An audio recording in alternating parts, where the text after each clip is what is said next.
Gay vector Yiddish slang. Yes. Someone who always complains. Yiddish for note. Question written to Ariba, often placed at the reciprocal. Gay vector Hebrew for group. In Shabbat. the year-long program for international Bachman in 770. That's a great question. K-Bar Hebrew for already. Common slang filler word in Israeli Hebrew. Live Omer for 33rd of the It's impossible that he would not College time, with Shabbat with parades and bonfires. Lashon Hebrew for Egypt, forbidden gossip or slander. Latin Yiddish for pancake. Potato pancake even Hanukkah. was diametrically Elheim opposed to Hebrew for Halevi's polite. philosophy. Toast over wine or mash. Central of Perhaps there's Shabbat references favorites. in the Slang. more in the Nevuchim, the At guide to the Elheim complex, equals great that and talks about connect Yehuda Halevi, spiritually. but I'm not familiar. I don't think it El ever occurs Capula Araber Yiddish Shabbat phrase. From that, go over it. Motto of the Reba Machers. Donkey go around, problems rise above them. Yeah. Let Lechem Hebrew for go forward. Harsha where Abraham is told to journey. Okay, so who was he?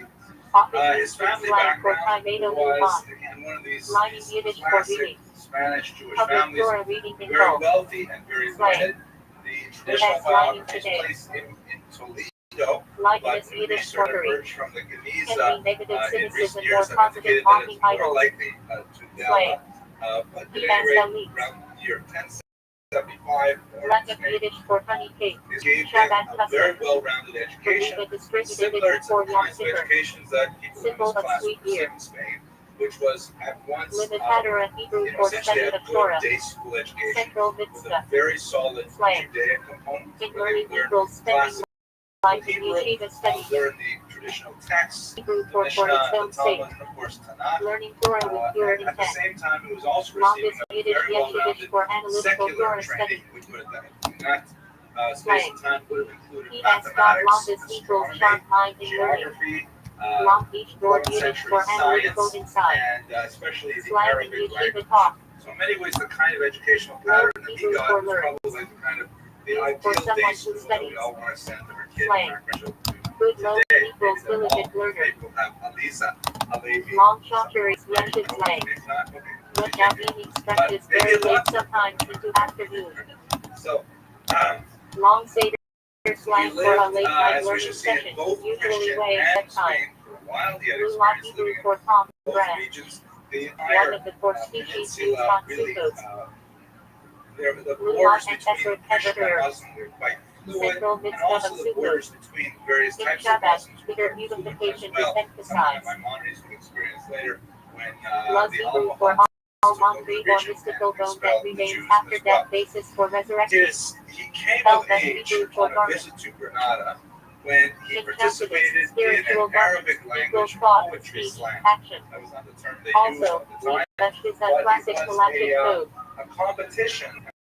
Actually, it might have Salvation been a Hebrew Hebrew parallel language garments. excuse me. Used in It mystical was a discussions. competition to see a For City of particular Love. poem, which I believe Found where was Shabbat authored was by founded. one of the Ibn Ezra's Now in Nicodemus Hebrew. with And Rubavitch. we have to understand the Late role night of yeshiva poetry slang for in a Bakr Spanish always Jewish late life to in the Seder. 11th Now meaning for meals. Poetry was something that, Lazy for example, Bakr yeshiva slang for a slacker in learning if I or tell you chores.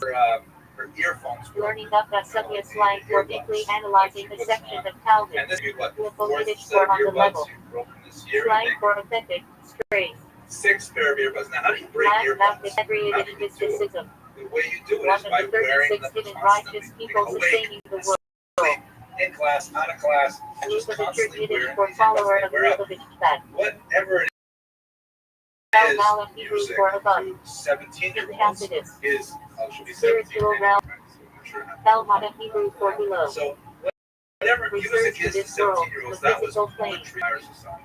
El Capital Moshiach Hebrew for to breathe the face off motion. Lady, Shabbat expression. poetry verse. Lifting I am on Tanya Hebrew for collected sayings. It was the wit, The it was the Tanya Bank measure formal of title, cornerstone of sophistication, Shabbat measure practice. of virility. Lifting It I was all the Hebrew things for wrapped collected up in thoughts. poetry. And there are all kinds of different styles 39 of poetry volume set that of the were Lubavitcher highly, Riga S. Torah insides. highly Hebrew codified for and highly collected Torah. structured, and you